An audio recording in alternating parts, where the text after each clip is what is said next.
அனைவருக்கும் வணக்கம். என் இனிய தமிழ் மக்களே அப்படின்னு ஒரு குரல் வந்து இன்னும் ஒழிச்சிட்டு தான் இருக்கு நம்ம காதுகளில்.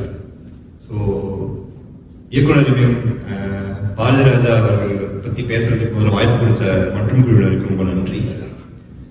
நான் வந்து திடீர்னு நேற்று இரவு தான் சொன்னாங்க, உடனே கருத்தம்மா அப்படிங்கிற ஒரு படத்தை பற்றி மட்டும் எடுத்து பேசலாம் அப்படின்னு நினைச்சேன். கருத்தம்மா வந்து பெண் சிசு கொலையை பற்றி எழுதப்பட்ட, அதை பற்றி படைக்கப்பட்ட ஒரு படைப்பு. இப்போ அந்த படத்துல வந்து பாத்தீங்கன்னா பெண் சிசு கொலை அப்படிங்கிறது பொதுவான ஒரு தோற்றம் எப்படின்னா கிராமங்கள்ல மட்டும்தான் அது நடக்குது அப்படிங்கிற ஒரு தோற்றம் வந்து பொதுவா இருக்கும்.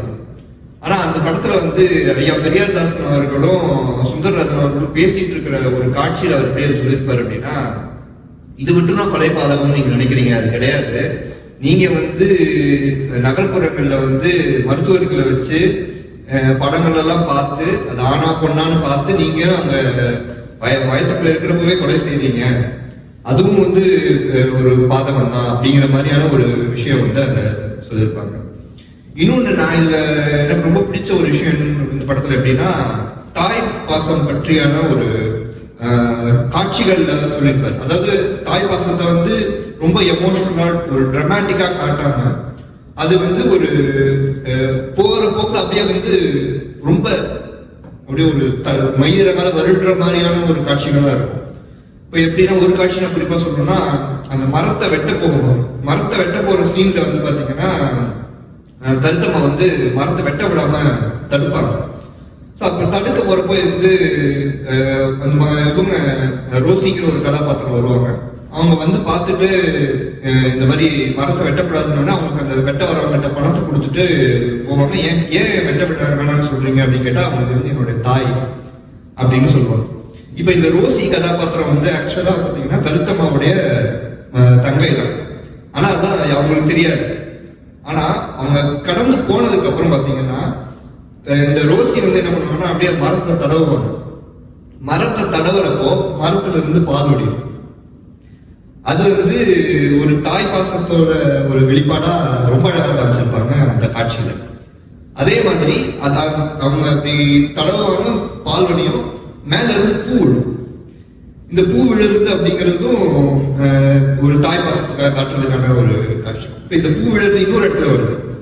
எப்போன்னா கருத்தம்மா வந்து சின்ன பொண்ணா இருந்து அவங்க பெரியவங்களா மாறக்கூடிய அந்த பியூபர்ட்டி சிச்சுவேஷன்ல வந்து எப்படி பண்றாங்கன்னா, அவங்க அப்படியே வயத்தை முடிச்சுட்டு உட்கார்றாங்க. எங்க உட்கார்றாங்கன்னா அதே மரத்துக்கு அடியில உட்கார்றாங்க. அந்த உட்கார்ந்து அவங்க கட்டு ஆகி அவங்க எழுந்துக்கிற போது தாவணியில எழுந்துக்கிறாங்க.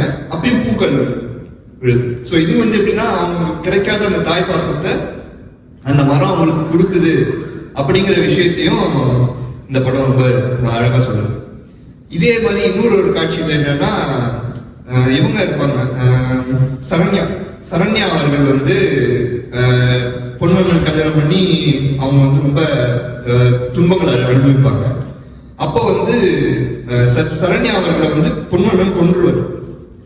அப்போ அவங்க சாகடிக்கிறப்போ அவங்க அப்படியே கீழே படுத்திருப்பாங்க, வயத்துல மிதிச்சு கொண்டுருப்பாங்க. பின்ன பெண் குழந்தைய அவங்க மூணாவதா ஒரு பெண் குழந்தைய கொடுத்துட்டாங்க அப்படின்னு சொல்லிட்டு கொல்ல போறப்போ எப்படின்னா சரண்யா வந்து அப்படியே ரியாக்ஷன் இல்லாம இருப்பாங்க. அவங்க இறக்கக்கூடிய தருவாயில இருப்பாங்க. அப்போ வடிவுக்கரசியும் இவங்களும் சேர்ந்து என்ன பண்ணுவாங்கன்னா, நெல் எடுத்து அவங்க குழந்தை வாயில போட்டு கொலை பண்ணணும் அப்படின்னு முடிவு பண்ணும்போது நெல்லை எடுத்து குழந்தை வாயில போடுற காட்சி வரும். அதுக்கு அடுத்த காட்சி பார்த்தீங்கன்னா சரண்யா முகத்துல வந்து அவங்க தொண்டை திக்குன மாதிரி அப்படி காட்டுவாங்க. ஸோ குழந்தைக்கு அவங்க நெல் போடுறது குழந்தைக்கு திக்கல, அம்மாவுக்கு திக்குது. ஸோ இந்த மாதிரியான ஒரு ரொம்ப அழகியான ஒரு காட்சியாகவும் அந்த ஒரு காட்சியும் இருந்தது. நிறைய இந்த மாதிரி நான் நிறைய படங்கள் பார்த்துருக்கேன். ரொம்ப நாள் ஆச்சு. ஒரு கிடைச்ச கொஞ்ச நேரத்துல நான் பார்த்த படம் இந்த படம் எனக்கு ரொம்ப பிடிச்சிருந்தது. இந்த படம் அதனால வாய்ப்பளித்த மற்றும் நன்றி. வணக்கம்.